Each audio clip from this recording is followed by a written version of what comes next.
welcome back to Rocco Baby Crochet. So today is the second in our beginners to crochet series, and we're going to be making the matching headband to the scarf that we made last week. So I've used the same yarn because I'm going to be all matchy this winter, and I've used the Sheep She's Chunky Monkey in the colour Bumblebee.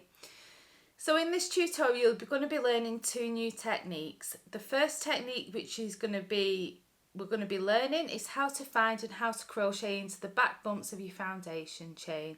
So this is quite an important skill to learn. It gives your finished projects a much neater finish.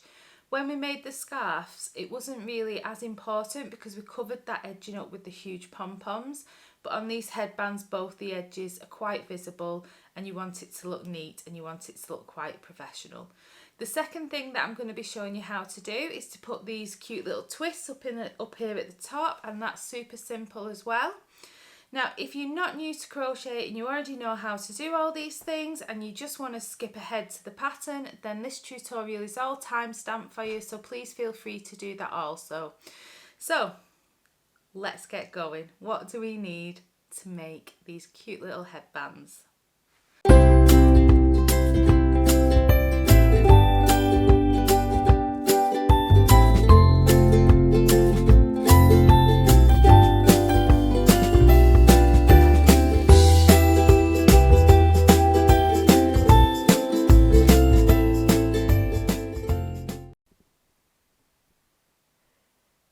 Okay, so here we've got everything that we're going to need to make our headband or ear warmers.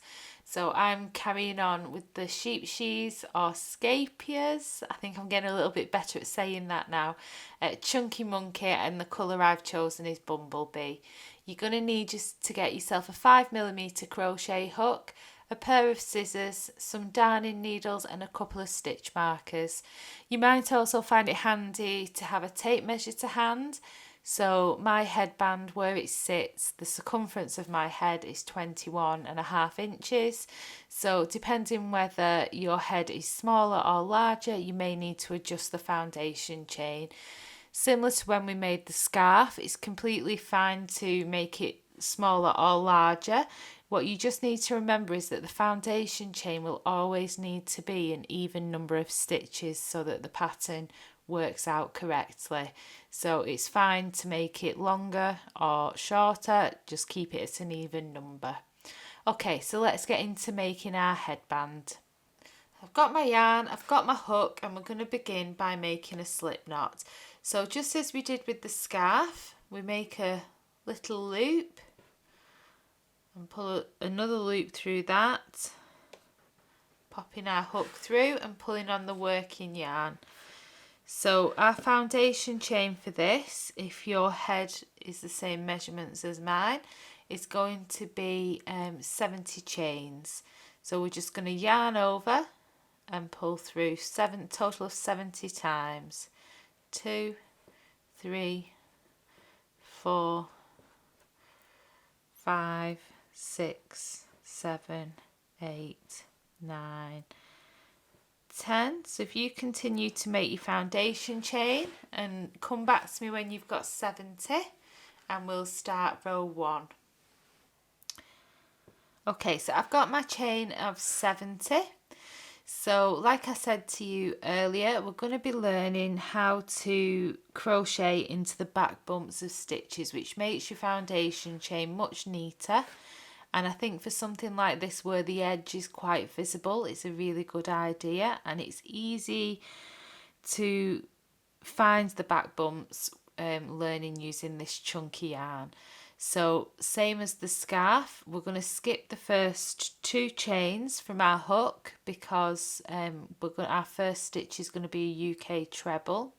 But if we turn our yarn over, so remembering that this counts for nothing that's on our hook, so what we're actually counting is the back bumps. So each of these back bumps that you can see running down the centre here is the back stitch of each chain, and that is what we're going to be chaining into. So here is my first one, here is my second one, and so I'm going to be chaining into my third one here. And if you turn it over, you can see there's my first chain, my second chain and my third chain. So all that you're going to do is, once you've found that third back bump, yarn over as we did before, insert your hook just underneath that back bump. Don't pick up any other of the strands of yarn that make up the chain. Yarn over, pull up a loop, so you've got your 3 loops. Yarn over, pull through your first 2, yarn over and take off your last 2 stitches. Just the same as we did with the scarf, we're going to do alternate UK treble and UK doubles. So into the next stitch we're going to place a UK double crochet, and then into this next back bump here we're going to place a UK treble.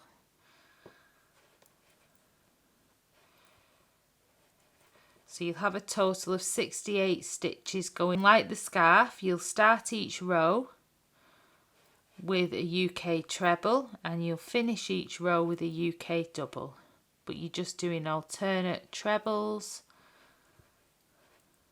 and UK doubles. So a treble, and there's my next back bump, a double, moving on to my next back bump, which is just here, treble, into my next back bump and a UK double. Now if you are struggling with that and you want to just continue to work the foundation chain like you did with the scarf, you can do. This is just another little technique which makes your finished project just look a little bit neater. So I'm going to make my way across doing alternate trebles and doubles into these back bumps, and I'll meet you when I get to the end, when I'm coming towards the end of the row. So if you'd like to hit pause now and come back to me when you're coming towards the end of row 1. Okay, so I'm at my last 3 stitches, so I'm just going to place a UK double into this next back bump here, a UK treble, and into my very last one, a UK double. So to move up to round 2, or row 2 should I say, sorry, you're always going to chain 2 and then turn your work. So we've chained 2, that's our turning chain again, and then that here is our first stitch. So you can count down 1, 2 for your turning chain, and then this is your first stitch. So into your first stitch you will always place a UK treble,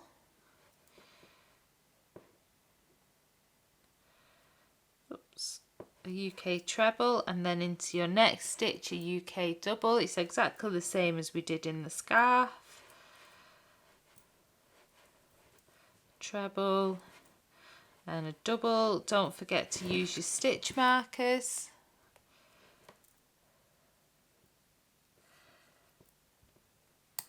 And it's also handy to count across. So we started with 70 and we lost 2 of those as a can't get this to lock.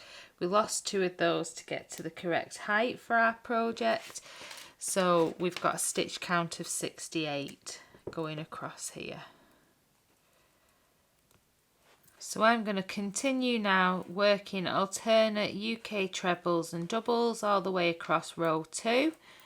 I'll finish on a UK double like we will in every row, and if you press pause until you get to that point, and I'll just show you one last time how we do the turning chain and we start the 3rd row.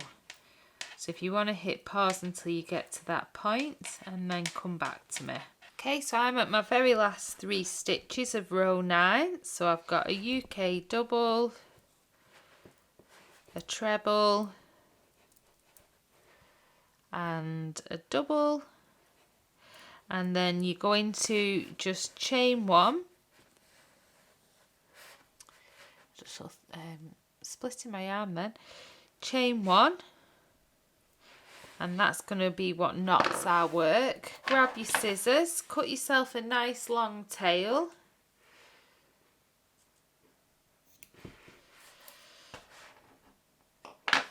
And you just want to pull up on that chain 1 stitch. Okay, so how we make the little twist in this headband, you want to fold it in half like that, just so both the sides meet. Grab your yarn needle. You're going to want that handy for this part, and you're just going to take these 2 top ends here and fold them into halves, and then you are just going to insert them and wrap them up like that, like a bit of an S. Make sure that it goes all the way into each of those. So that's my yarn end from my beginning point. So you can use any of your ends, either of your ends, to sew this together. So you want to just thread your darning needle, and the most important thing here is that you're going through all 4 layers of the headband when you sew it together, and you just want to push your darning needle all the way through, and we're just going to work our way up and down this into each stitch, making sure that we catch through all 4 layers of the headband. So just take your time because it's a lot of yarn to pull through, and you want to make sure that you are catching through all the layers on this. It doesn't take very long, you just want to make sure you pop in a stitch, sewing it together in each stitch, and I usually go up and down it twice, and then I'll tie it off, and then I'll just secure my other loose end in there as well.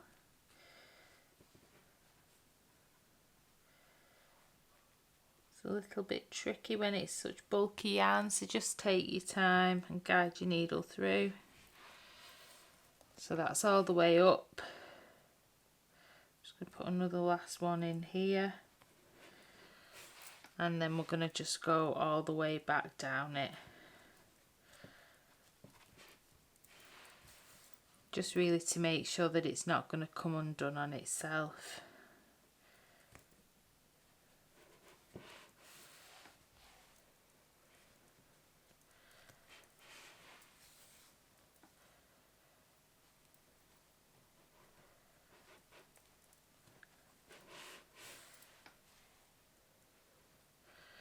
And then this will be my last stitch here.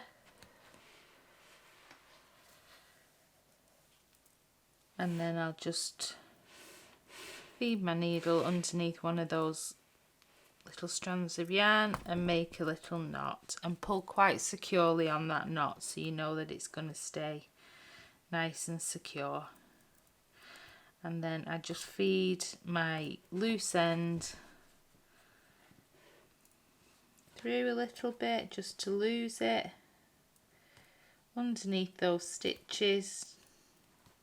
It's quite a dense piece of work now here, so you will just need to take your time.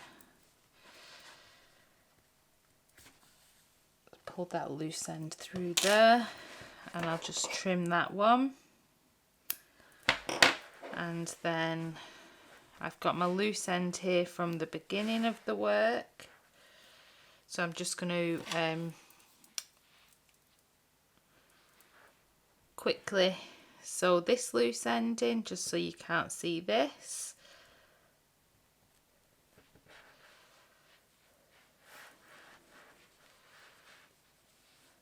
I'm just going to have to take that up there and through this side of my work just so it's on the back so it can't be seen, and I'm just going to go along and put my knot further up here because I don't want too many knots over at the beginning.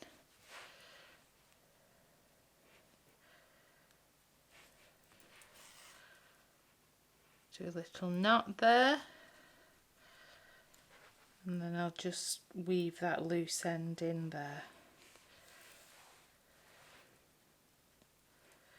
And there we have it. So take my darning needle off, trim that loose end, and when we turn it inside out, well, the right way, but when we turn it back, you've got your lovely little knot on your headband.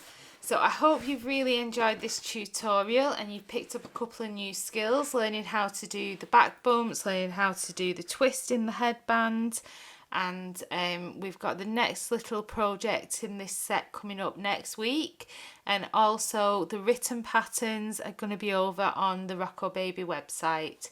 If you make anything, then come and show us on Facebook. I'd love to see it. But until then, I will see you next week. Happy hooking. Bye.